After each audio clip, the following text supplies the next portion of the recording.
E aí, galera do YouTube, eu sou o Joey do canal MangaTube. E galera, dessa vez com vocês mais um vídeo. E, gente, mangás aqui no Brasil a gente tem de monte. No Japão, mais ainda, né? E provavelmente você que está assistindo esse vídeo já leu bastante coisa. Deve ter gostado de muita coisa, deve ter odiado muita coisa, mas eu garanto que tem sempre aqueles mangás em que você começa lendo, você ama a obra, mas depois de um tempo, ó, a obra vira um saco pra você e você começa a odiar a obra. Então, neste vídeo eu trouxe pra vocês 8 mangás em que eu comecei gostando, mas depois eu odiei. Quer saber aí, tá curioso para qual mangá vai estar aqui na minha listinha? Você já quer ao contrário, você já quer fazer alguma sugestão aí nos comentários, né? Você já tem alguma ideia do que pode aparecer aqui? Já coloca aí. E aí depois da vinheta, nós vamos falar quais são esses mangás.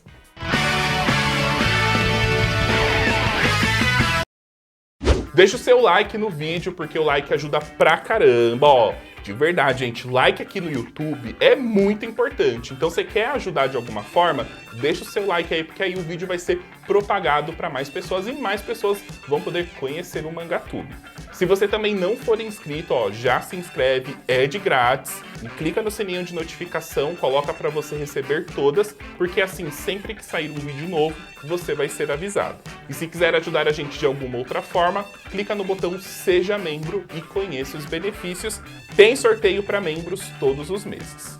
E o primeiro mangá que aparece nessa lista é aquele mangá que na pronúncia tem muitos problemas aí. Porque uns falam Magi, outros falam Mag. Eu falo Magi. Magi, o Labirinto da Magia. Vai falar Mag? Mag eu falo lá no Japão, porque GI no Japão tem som de Gi. Então pra mim, que tô aqui no Muradi, é Magi, o Labirinto da Magia. Porque combina mais, porque Magi vem de magia. Então não é Mag, é Magi, tá? Primeiro aqui na lista, Magi, o Labirinto da Magia. Esse foi um mangá que, quando eu comecei a ler ele, eu gostei muito, adorei lá as histórias do Aladdin, achei ele um personagem muito fofinho. Apesar de que hoje em dia, o eti da história, vendo assim, pensando por um lado, ele ia me incomodar bastante. Na época em que eu li, eu era apenas um mancebo, então não ligava muito para essas coisas. Mas Joey, pós 24 anos, começou a não gostar mais desses etes desnecessários, então talvez hoje, já desde o começo, eu não ia gostar dessa obra. E ainda que vergonha, né? Uma mulher que faz e ainda fica colocando essa safadeza. Isso é coisa de shonen o quê? Shonen Sunday, que não tem não tem um mangá de sucesso, fica botando eti atrás de eti pra ver se o público agrada, né? Agora eu entendo essa autora aí que foi pra Shonen Magazine, mas foi pra Magazine que também é outra que só gosta de colocar lá as mulheres sexy na capa, né? Enfim. Ele tem uma história legal, né? Ele se passa ali em um clima mais arábico, ele mexe muito com djinns, né? Que também fazem parte dessa cultura. A gente também tem djinns na cultura japonesa, então assim, é muito legal quando eles estão lá explorando as dungeons. Você lembra bastante disso de RPG. A gente tem a relação do Hugo com o Aladdin, que o Hugo ele começa a se tornar um personagem mais misterioso, porque ele não mostra a cabeça dele, né? Ele só aparece ali do corpo para baixo. Eu acho que ao longo dos capítulos, dos volumes, foi se tornando uma história muito enjoativa. E ela tinha muito texto também. E então não conseguia mais prender tanto a minha atenção. E a leitura prazerosa que eu tinha acabou se tornando uma leitura que eu achava chato. Eu dava graças a Deus depois que eu terminava de ler um volume de Magi. Mas é muito ruim, né? Porque eu gostava bastante da história. Era uma história que me empolgava, mas que com o tempo eu comecei a achar muito do mesmo. Acho que a autora ela não soube reciclar bem a história. E também não fiquei tão satisfeito assim com o final. Foi um final meio que apressado, por conta que a autora ia mudar, ela ia trocar de revista, então eles tiveram que fazer ali um final mais apressado, e isso também compactuou aí pra ser um mangá em que eu gostava no começo e que, com o tempo, eu passei a não gostar. Outro mangá que aconteceu a mesma coisa foi Pandora Hearts. Inclusive, a Panini está reimprimindo, né, esse mangá nos dias de hoje. Com Pandora foi a mesma coisa. Ele era um mangá que eu gostei no começo, tanto que ali, acho que os primeiros 9 volumes da história era uma história que ela me prendia, mas a partir do volume 9, eu não comecei mais a ver sentido na história. Eu não tava entendendo o porquê que aquelas coisas estavam acontecendo. Eu não tava conseguindo vislumbrar um rumo para a história. E aí, assim como o Magi, começou a se tornar uma leitura em que eu não sentia mais prazer lendo e que os personagens que eu costumava gostar, eu não gostava mais. Eu até cheguei a comprar até o volume 17, a história é fechada em 24 volumes, mas isso é porque era na época que eu era trouxa, eu comprava os mangá que mesmo que eu não gostava. Mas eu aprendi a lição na pandemia, quando eu tive que ler todos os mangá em Kali lá que eu fazia as compras, né, priorizava as leituras que eu gostava, os que eu não gostava eu deixava lá pra ler por último. Mas na pandemia não tive escapatória, tive que ler os mangás que eu não gostava. E quando eu cheguei lá naqueles 4 volumes de Pandora Hearts que eu tinha deixado ali pra ler, foi uma tortura divina. E aí eu parei, eu vi que de fato, chegava no volume 17, a história não acontecia nada assim que me fizesse querer continuar a ler, e aí eu resolvi, falei, não, vou dropar, é uma história muito enjoativa. Vendo por um lado, hoje, se eu pegar pra reler Pandora Hearts, eu acho que eu já, desde o volume 1, não vou gostar. E não por conta do meu ódio, porque de fato, puxa ali mais por um ritmo de história em que eu não gosto. E hoje eu não recomendaria também esse mangá pra ninguém. Outro mangá aqui, e que esse é conhecido por vocês, inclusive vários memes aqui no canal, é o mangá Tokyo Ghoul. Tokyo Ghoul, gente, eu tinha uma boa relação com Tokyo Ghoul. Se você voltar lá nos vídeos antigos de compras, 2015, vai lá nos primeiros vídeos de compras, vocês vão ver que eu elogiava esse mangá, porque eu gostava daquele cheiro de café que o mangá trazia assim pra gente, né, cheirava. Eu gostava da história porque eu gosto dessas histórias mais sombrias. E o Tokyo Ghoul, ele tem uma atmosfera muito boa, né? Por mais que os traços do autor sejam bem confusos algumas vezes, ali no começo de Tokyo Ghoul, eles não focavam tanto, né, nessa parte de lutas, né? Quando começa a entrar as Quinks, que fala, nem lembro mais como que fala, mas acho que é as Quinks, né? Que entra lá os poderzinhos deles lá dos Ghouls. Aí foi a partir dessa parte que eu comecei a não gostar tanto, né? Mais precisamente, eu comecei a não gostar de Tokyo Ghoul no volume 9. Porque eu gosto até aquela parte lá que ele é torturado, que o Kaneki é torturado, né? Que aí tem aquela piada lá do quanto que é 1000 menos 7, aí tinha que fazer, né, as contas lá pra ele não sentir a dor, enfim. Até essa parte eu acho muito legal. E eu acho, assim, a transformação dele como personagem muito boa. Porque o Kaneki, ele é aquele personagem que a gente odeia desde o começo. Que é muito bonzinho, é muito isso, é muito aquilo, não quer violência, não quer nada. O bichinho se transforma e vira o diabo, né? Até essa parte aí eu gosto. O restante, do 9 até o 14, dá pra engolir.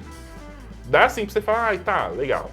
Agora, chega no Tokyo Ghoul Re, gente, me desculpa se você gosta de Tokyo Ghoul. Eu não sei como que você aguenta ler aquele mangá do Tokyo Ghoul Re. Gente, é uns diálogos extremamente desnecessários.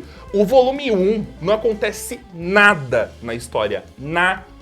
Na verdade acontece, mas tipo, se ele pegasse um capítulo pra contar o que era necessário na história, tava ótimo. Os outros 9 capítulos não prestam pra nada. É só enrolação em cima de enrolação. Uns diálogos que você lê e você fica se perguntando, mano, por que o autor colocou isso? O que isso vai mudar a minha vida? Né? Tipo, Bruna Marquezine, Neymar, você vai. O que isso vai mudar a sua vida? Não vai mudar nada. É a mesma coisa lá, o do Tokyo Ghoul Re. Gente, aquele volume 1 não deu, tanto que eu comprei só... Na verdade, que eu li foram só... que eu aguentei ler de Tokyo Ghoul Re foram só 2 volumes e eu tenho... o quê? E eu tenho 7 volumes, que o 7, inclusive, foi o volume cuspido que deu a polêmica lá. Então não, gente. Hoje em dia, Tokyo Ghoul... Você quer ler Tokyo Ghoul, lê até a transformação do Kaneki e depois inventa fanfic aí na sua cabeça. E só pra deixar registrado aqui, ó, que já teve momentos em que eu amava Tokyo Ghoul. Você achou que era só relação de ódio? Não, já tive amor também, mas agora é só ódio. Outro mangá que entra aqui nessa lista é o Uki Holder. Gente, Uki Holder, eu amava tanto esse mangá que vocês sabem o Joyce Mangas Awards, que é a premiação anual que tem neste canal, onde eu premio os 10 melhores mangás do ano, na minha opinião.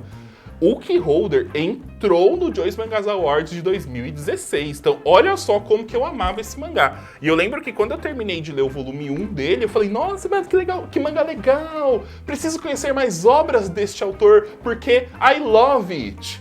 E ele era uma historinha legal mesmo. É uma história que fala sobre imortais. E como ele é muito, muito shonen, e ele traz um aspecto de shonen mais antigo, porque o autor é um autor já das antigas, inclusive ele é o mesmo autor de Negima, de Love Hina, né? Então o autor ele pega muito daquele jeito antigo de fazer um shonen. E eu tava apaixonado. Achei muito fantástico a forma como ele conseguiu trazer outras formas de imortalidade. Enfim, gente, era um mangá que eu terminava de ler com os olhinhos brilhando. Mas aconteceu o fatídico fato, né? Vou inventar aqui essa palavra, de que aquele mangá simplesmente virou uma continuação de Negima, que é um mangá do autor. A gente tinha alguns elementos de Negima presentes na história, mas que até o meu amigo Marcelo Del Greco falou na época que o mangá ia sair que a gente não precisava ter lido Negima, que dava pra ler o Keyholder assim, normal. E realmente, fazia ali algumas citações de Negima, mas nada que interferisse na história. Só que depois a história virou uma continuação de Negima, então os personagens de Negima, fatos de Negima eram citados na história e pessoas como eu, que nunca leu Negima na vida, ficava, ó, boiando. Fora que a história começou a colocar o quê? Aquela palavrinha mágica, et desnecessário. Sendo que a gente teve um volume inteiro de et desnecessário, de coisas que não agregavam nada para a história. Então o autor ele desperdiçou um volume para fazer uma competição lá de que os personagens iam na água. E você sabe que, gente, água e et, eu vou falar não combina, mas pro propósito que os autores querem fazer, combina, né? Praia e et nossa, é igual pão com manteiga, né? É a combinação perfeita ali para dar o que não presta. E aí eu já não estava mais na minha fase dos et, não tava odiando. Então, hoje em dia, eu odeio essa obra. E, gente, mesmo eu tendo comprado os 22 volumes, eu tô quase pra dropar essa obra, porque eu não sinto prazer nenhum lendo o Keyholder. Ele fica ali no fundo pra ler. O quanto eu puder enrolar pra ler aqueles mangás, eles vão ficar enrolados, porque eu não sinto prazer nenhum lendo o Keyholder. E me dá uma pena, porque era uma história em que eu amava e que o autor se perdeu. E o autor se perdeu tanto que o bichinho lá vai acabar o Keyholder, que ele quer entrar na política. Eita, meu Deus, é só coisas que a gente vê só no Japão. Outro mangá que entra nessa lista, que inclusive vocês já conhecem muito bem pelos memes do canal, é Fairy Tail. Então agora você vai ter a oportunidade de entender o porquê que eu não gosto de Fairy Tail. Fairy Tail é um mangá também de fantasia, super shonen, extremamente clichê, feito pelo autor lá, o Hiromashima, né? Hiromashima! Não consigo falar Hiromashima sem imitar o Hiromashima! Então, o Hiromashima. E o Hiromashima, a gente sabe que ele sempre vai usando as mesmas formulinhas de bolo, né, nas histórias dele. Mas Fairy Tail, ele é uma historinha que, por mais que ela seja improvisada, porque o autor mesmo fala isso, ele fez Fairy Tail no improviso, e o pior, gente, eu não tô falando isso porque eu quero atacar. Ele mesmo fala isso, ele fala que os arcos ele ia fazendo tudo por improviso. Mesmo assim, ela é uma história que ela te agrada no começo. Só que o mal de Fairy Tail é justamente isso. Uma hora o improviso fica chato. Por quê? As coisas começam a ficar repetitivas. Você não consegue vislumbrar para onde aquela história vai. E o Natsu, ele tava assim, ficando com uma quantidade de poder absurdo, sem justificativa nenhuma, era só porque sim. E aí entra até a brincadeira que o pessoal gosta de falar, que é o poder da amizade, né? O Natsu, ele tem muito disso, ele tá lá derrotado, ele tá, tipo, sem braço, sem perna, sem nada, fala, vou matar os seus amigos. Aí cria os braços, volta as pernas dele do nada, ele cria lá e derrota o vilão. E aí Fairy Tail fica nisso até o final, até o autor falar, aí ó, gente, 63 volumes, enjoei, vou acabar. E o final também é final sem fim. Tanto que tem agora, né, a continuação, que é o Fairy Tail lá, 100 Years Quest, que é eles fazendo aquela quest de 100 anos, que ia durar 100 anos. Eles estão lá até hoje fazendo essa quest aí, nesse mangá. Então o motivo de eu não gostar de Fairy Tail é esse. É uma história em que ela é muito repetitiva, ela não tem nexo, não acontece nada e simplesmente as coisas vão acontecendo de acordo com o que o autor quer até ele enjoar, que foi o que aconteceu. Ainda bem que ele aprendeu isso Eden Zero, ele é uma história que ele está fazendo mais roteirizada, e por mais que eu tenha dropado Eden Zero, dá pra perceber que ela consegue fluir de uma forma melhor do que Fairy Tail fluía. Fora que Fairy Tail tem uma coisa que eu não gosto, que é o próprio ecchi desnecessário, né? Tudo era motivo pro Natsu cair ali na banheira da Lucy. E se a gente tá falando de safadeza, esse mangá aqui entra em um nível extremo. E nós estamos falando de Made in Abyss. Aí você pode pensar, Joey, nossa, mas o que pode ter de mais em um mangá que tem esses personagens de aparência tão fofinha, né? Que são crianças. É exatamente isso. O problema está em eles serem crianças. Então o quê? Não pode ter mangá que tem criança como protagonista? Você fala tanto de Pokémon aí que você ama, que você adora, que você idolatra. Gash Bell, né? Que é tudo as criancinhas também ali que lutam. Não. Você pode ter sim protagonistas crianças, mas desde que você não sexualize essas crianças, né? E é o que Made in Abyss faz, e muito. Made in Abyss, ele tem muitas cenas lá com a protagonista menina e fica colocando ela em situações muito, muito constrangedoras. Então, por exemplo, o autor ele faz questão de mostrar ela indo no banheiro. Aí ela vai em um banheiro lá que é diferenciado, onde em vez dela precisar limpar com papel ou com água, vem uma língua e lambe, aí ele faz questão de mostrar ela sentindo assim prazer. Não que seja a intenção dela sentir prazer, mas como, né, vocês entenderam aí o que eu quis dizer. Ele pega ali os animais, ele faz questão de mostrar pra gente que o animal machucou o dele ali, que tá inchado é umas coisas assim muito nojenta. Ele pega ali o Reg, que é o menininho ali, ele tem ali umas partes meio de robô. E faz questão de sempre que ele vê uma coisa, ele mostra o personagem se excitando, ele faz questão de mostrar o personagem com duro lá. E, gente, é uma criança, você não precisa fazer isso.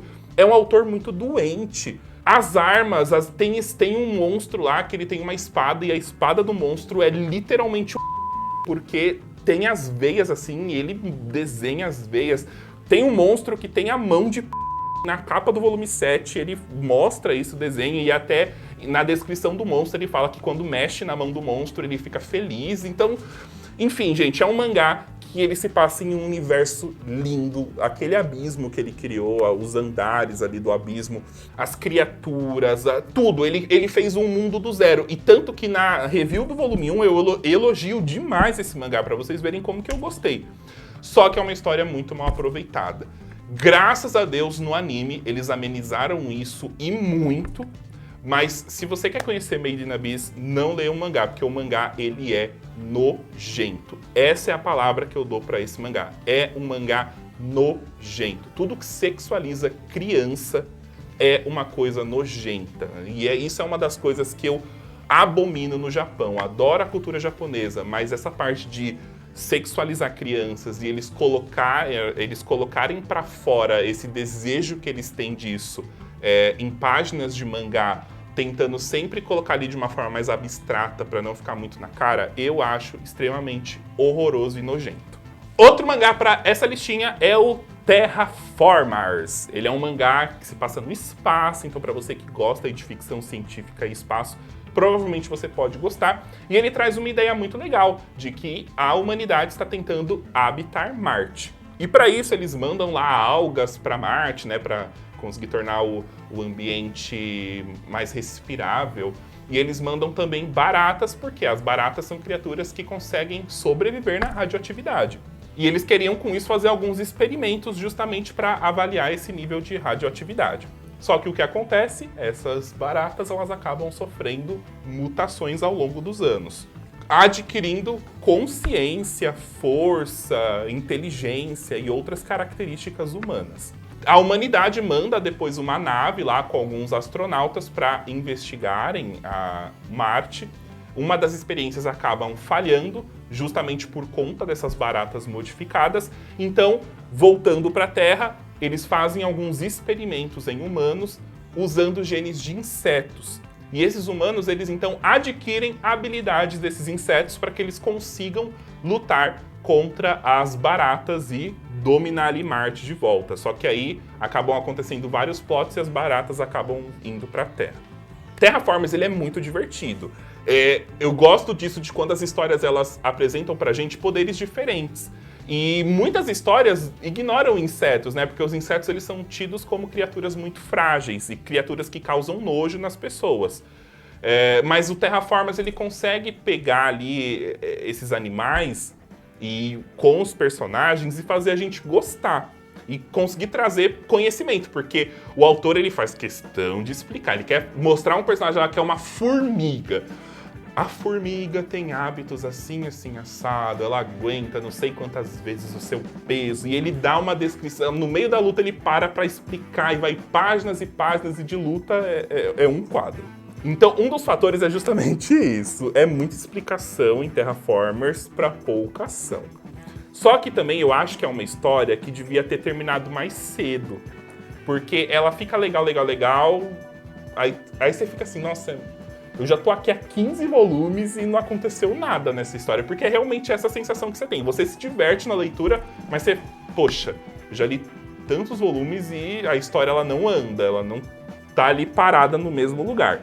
E aí, essa última saga, né, me apagou o fogo que eu tinha quando eu lia Terraformers antes. Não é pra mim, não é mais a mesma coisa, né? O mangá ele não consegue mais me cativar da forma como ele me cativava. Justamente por isso, é muita explicação pra pouca ação. Se os autores focassem em explicar menos e focar mais na história, com certeza Terraformers já teria terminado. E por falar em terminar, pra gente encerrar esse vídeo, eu coloquei aqui uma menção honrosa. Eu vou colocar aqui como menção honrosa Quíntuplas. Porque assim, quando eu li o volume 1 de Quíntuplas, eu não gostei, assim, não amei o mangá, mas eu também não odiei.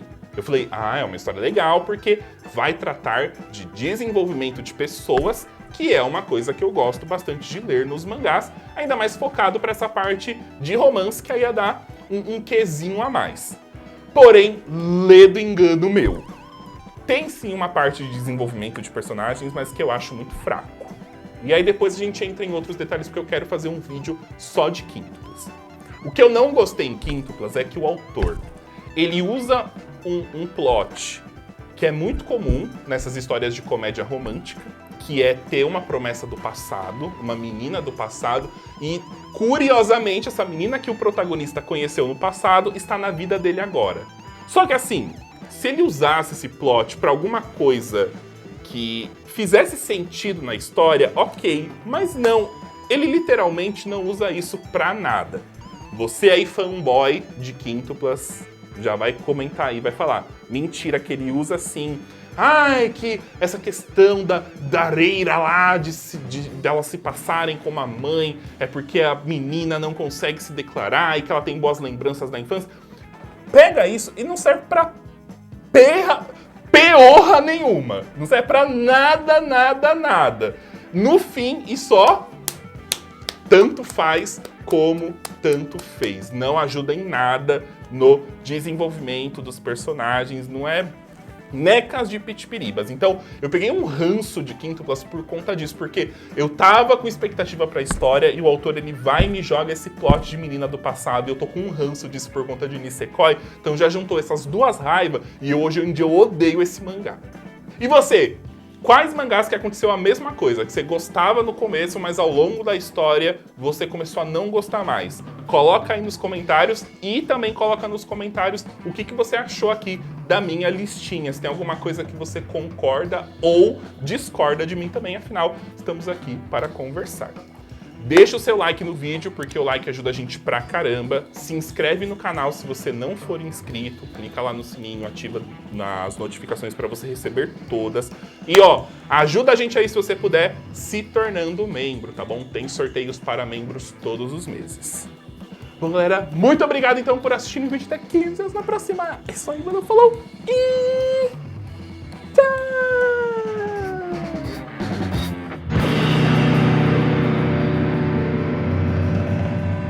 E o Mangatube, você também odiava lá no começo e agora ama? Ou ao contrário, você amava antes e agora você só tolera? Você faz igual eu com Quíntupla, só compra, já sabe como vai ser o final, mas você já quer, só quer ler.